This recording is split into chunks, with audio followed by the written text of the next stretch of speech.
stop. Killer waves and riots. Coming to the coastline soon. Counting up the new typhoons quicker than kilowatts. How could you deny it? Living like your eyes are shut. I guess it's hard to be a human Hard to deny. when you're making do with what you've got.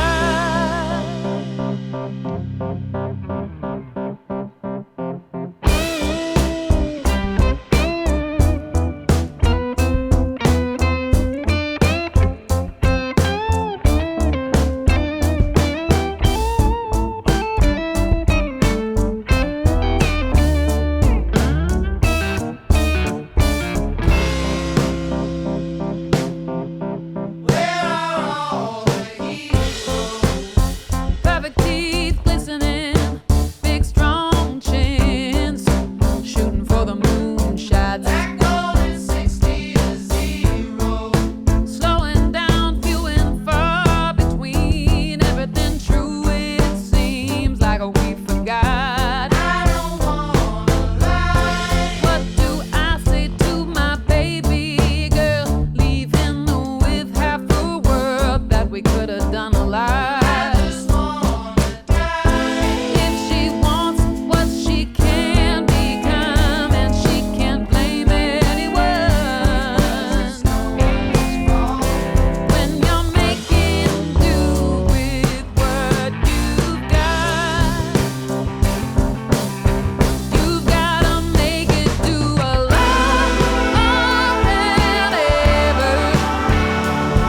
And you don't even know what you've lost.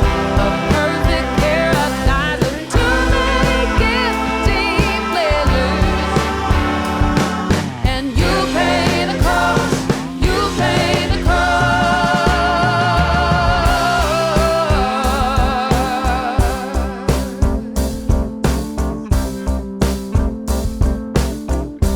To the next generation, Merry Christmas. You're working harder than ever now.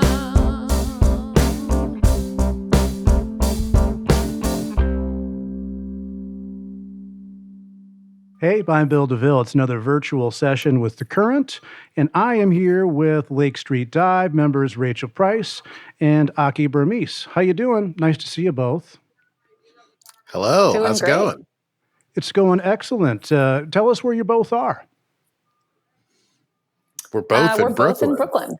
Yeah, Yeah, not even that far from each other. that's Well, that's true. super cool. Well, we just caught the video from Making Do, and what can you tell us about the song?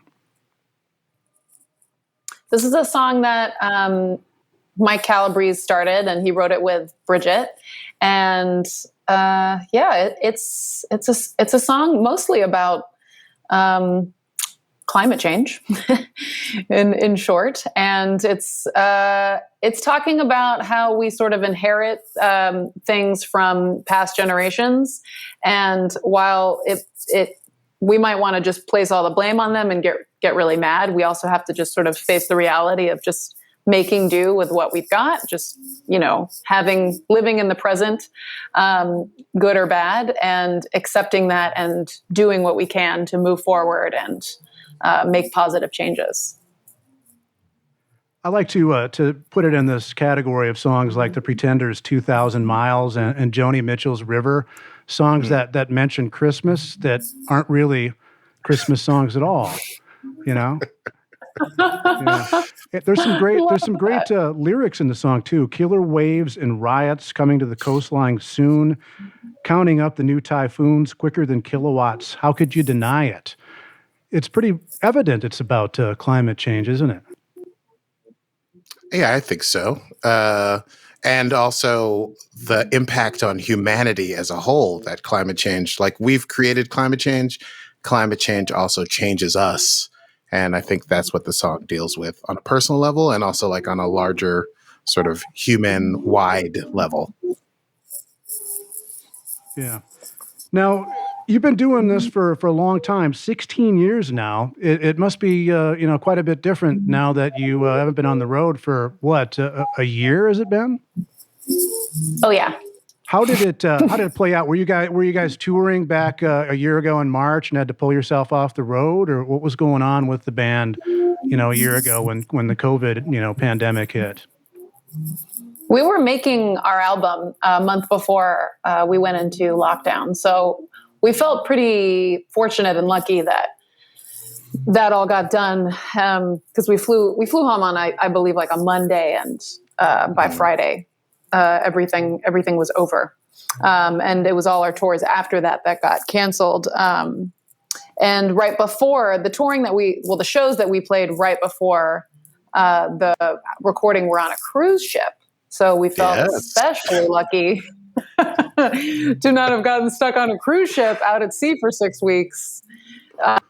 So yes, while the whole thing felt, obviously, it affected every single person on the planet, and we were pretty sad to have all our touring canceled. We also felt lucky that we got the album done and that we didn't sit on a cruise ship out at sea for months. So you started recording the album before the pandemic had struck? Is that how it was going? How it was working? It was more like the pandemic was creeping across the land as we were making the record, and we felt its cold breath on our necks, but we just kept like barely evading it. Like right before we were on that cruise ship, we went and did an international festival in Mexico. Then we got on a cruise ship. Then we went to everything about it was like, what's happening in the news? But we're going, and then we're on a boat, and we got off the boat. And then 2 days later, other boats were being held in the harbor. So it was all happening at the same time that we were, in the studio trying to make tracks. So what did you discover about yourselves as a band during the lockdown? Wow. As a band. Oh gosh. Well, we did so little banding. That's why I'm laughing about it, because it was nearly impossible for us to function the way that we were used to functioning as a band, which is being in the same room with one another. And doing stuff virtually was it was great. It was fun. I think some really cool things came out of our live streams and some of the videos that we made. But in general, I think we were sorely missing the ability to play together in person. And to get together 2 weekends over the last year with a lot of testing and a lot of potting and some, false starts, even with that. And it was thrilling. I just couldn't believe how much fun it was to play music for those couple of days. So yeah, it was hard. It was really hard, I think. Akie? I agree 100% with Rachael. I mean, the 2 times that we got together were literally thrilling. It was amazing. It really made me treasure the idea of being in a band. But also, I think, as a recent addition to the band, I have developed strong friendships with all the other members. But one amazing thing about this band, I think, is that you see it in the live streams and the way we interact virtually, that even without being able to perform together, there is this incredible bond of friendship, just the joy of hanging out and acting like real goofs, which takes a poor place for playing a live show, but actually I feel like those bonds are a little stronger having to work through this sort of virtual distant time. So Yeah. what's it like, Akie, to be the new guy in a band that's been around for 16 years already? Is there quite a hazing ritual you went through? Yeah, it was brutal. Brutal. A lot of inside jokes to catch up on. It took so long to get up to speed on the inside jokes. I can't even tell you. Yeah.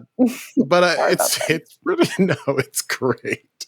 It was wonderful. It was wonderful from the start. The only pressure was to sort of live up to how great the band had been up to that point, and trying to, contribute on that level and be part of that organism. But in general, the hazing was merely me trying to learn all the songs in time to get on the bus to play my first show, which I hazed myself preparing for that. But otherwise, it's been genuinely a pleasure. Now, what have you missed most during the pandemic about the band Lake Street Dive?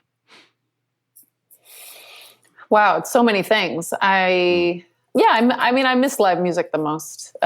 Just playing in a room with a lot of people and seeing their faces and the transformative experience of energy. You know, you can be dead tired and feel like you need to sleep for like 3 days straight before you go on stage. And then 90 minutes later you walk off and you're like, that was cool.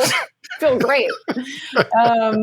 So like literally my body has missed the chemicals of performing, you know, whatever is created, the adrenaline and the various things, are completely foreign to me at this point. I'm sure that I'll be like overwhelmed the first time we like play a full show and I get off and I was like, cause it's, you know, it's its own type of drug, I guess.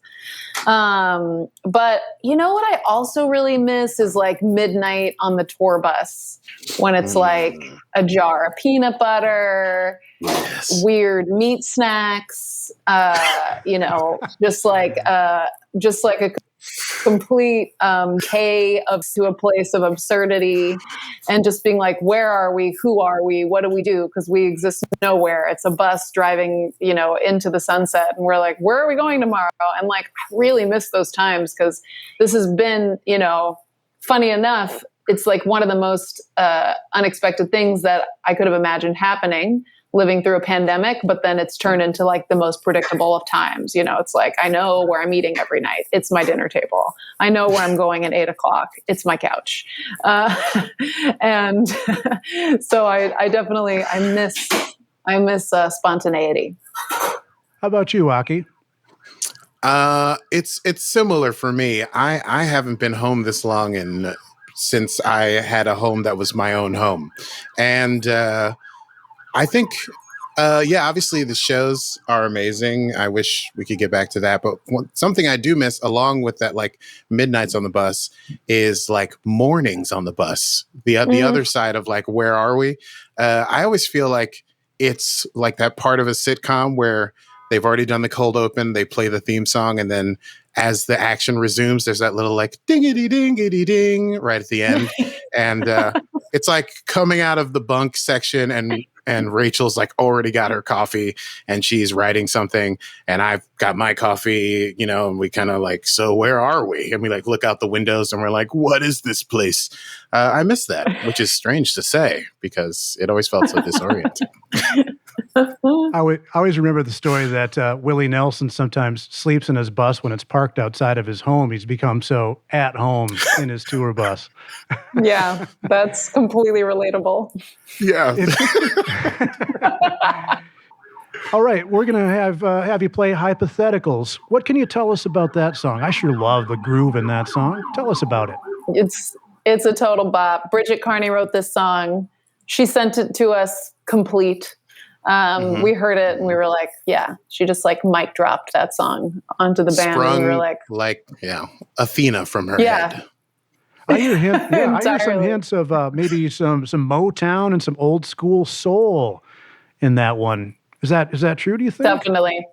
Mm-hmm. Yeah, I think it's very much true. The bass line and even that rubato intro, I think is an old school thing to have done. I love that. But one of the other things I love the most about this song is the humor in the lyrics. I think you really can't. I think humor and lyrics is somehow underrated. I always like to give it props because this song is like, I think the lyrics are perfectly crafted, the way that they're sung, the rhyme schemes, but they are super funny. They're so silly. I love that. Obviously, we're at the beginning of something. I don't expect you to know where it's gonna go,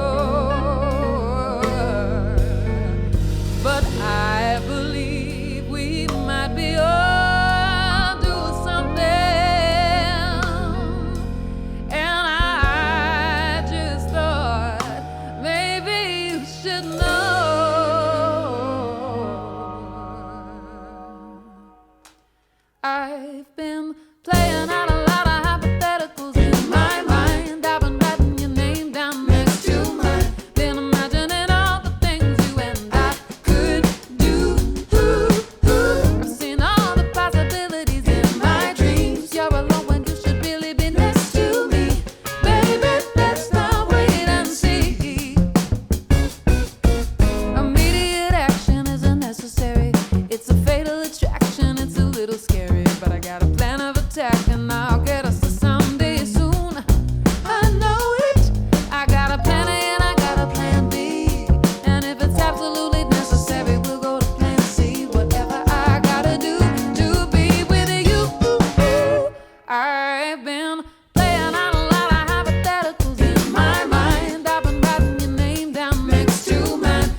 apart. Hypothetically, yes, theoretically, forever. We'll see what happens, but I hope we will never be apart. Oh, hypothetically, yes, theoretically, forever. We'll see what happens, but I hope we will never be apart. Hypothetically, yes, theoretically, forever. We'll see what happens, but I hope we will never be apart. I've been writing out a lot of hypotheticals. I've been writing your name down next to mine. I see all the possibilities in my dreams. You're the one you should really be next to. Baby, let's not wait and see.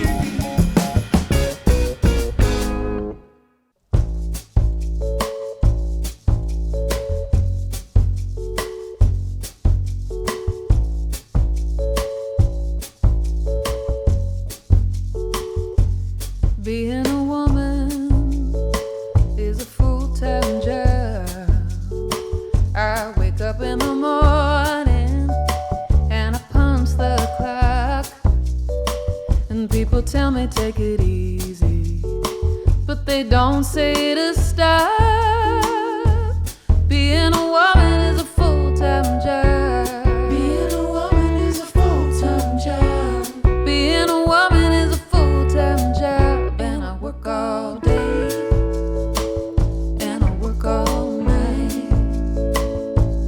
Being a woman is an uphill climb, 80 cents on the dollar, and you need every dime, 'cause you've got a little baby, and she cries all the time. Being a woman is an uphill climb. Being a woman is an uphill climb. Being a woman is an uphill climb, and I work all day, and I work all night. No lunch breaks, no minimum wage, yeah. Most of the time I don't even get paid. I spend my lifetime slaving away for you. And if I complain, they'll blame my feelings. But look at the view from my glass ceiling. They only see that sunlight stealing through.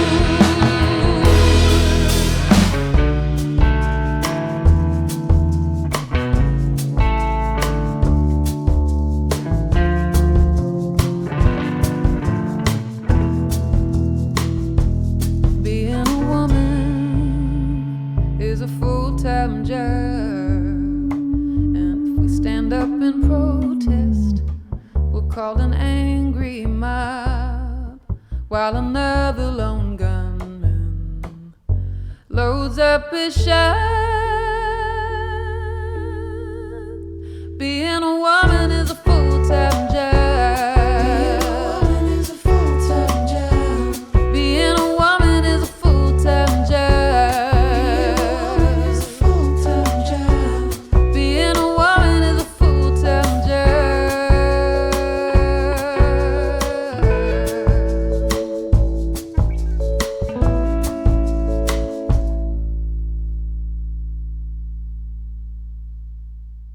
It's Lake Street Dive, and that's a song called Being a Woman. And I'm Bill DeVille. It's another virtual session with The Current. And I am here with Rachael Price and Akie Bermiss. And you guys worked with Mike Elizondo on the new album. What's it like working with Mike? Super fun. He's Mike does a lot of different styles of music in playing. He plays bass on a lot of stuff and produces a lot of different types of music. So, for instance, we were really drawn to Mike because of his background in hip hop production. He works with Dr. Dre and with Eminem, but also because he produced one of our favorite records, this Fiona Apple album, Extraordinary Machine. And, as well as a number of other things. He's also incredibly nice. I think the fact that he is an upright bass player was really nice because it is a particular sound that we have. And Bridget gets asked a lot, why are you playing the upright bass in a pop band? And so we needed somebody who really got it. And Mike just kind of gets it on every level. Yeah. Did the songwriting approach change because of the pandemic? I no. Well, you mean like over this past year? Yeah. I don't know. We haven't really been co-writing songs. I don't want to tell tales out of school, but there has been some discussion of a musical and some tunes we're bandying about. But we haven't completed that. We haven't really. The way that we did the record was like on the road. It was all part of that frenzy and that discombobulation of being on the road. And you'd bring ideas to someone and say, hey, can you help me finish this idea? And then we kind of pile them all together. And that's kind of how we did a lot of the co-writes. So that's a difficult thing to do when you're all remote and not sort of like living in the same space as each other. Mm-hmm. Are you guys kind of chomping at the bit to get back out on the road? Yes. Mm-hmm. Mm-hmm. Without a doubt, yes. We Yes. are ready. I mean, of course, we are absolutely willing to wait until it's 100% safe for us to do so. But I think just like everyone in the world, we're ready to experience it again. Yeah.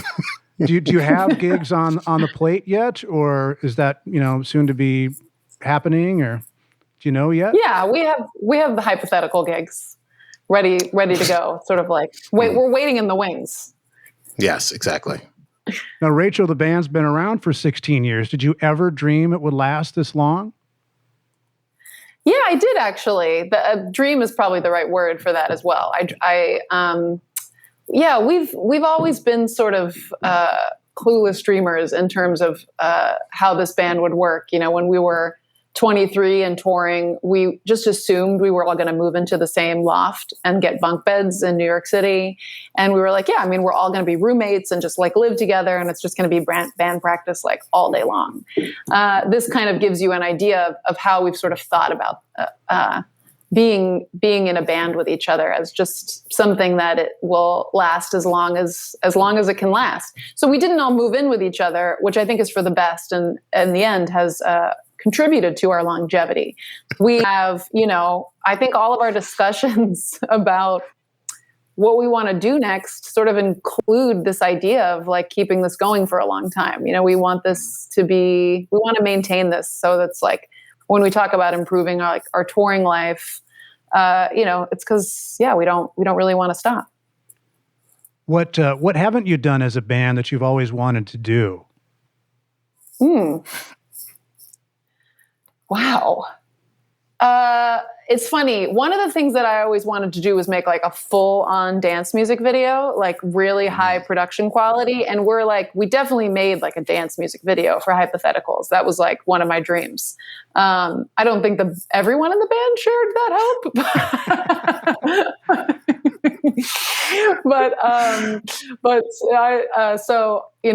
Now that scratched my itch, I'm like hoping we can make like way more style music videos, but we'll see what's in the future. That's the only thing I can think of right now. So you recently covered Carole King's So Far Away for Tapestry's 50th anniversary, and Carole tweeted at you, "Love this." How did that feel? That must have felt pretty awesome, huh? Oh yeah. Yeah. I was over the moon. That was crazy. That was insane. Yeah.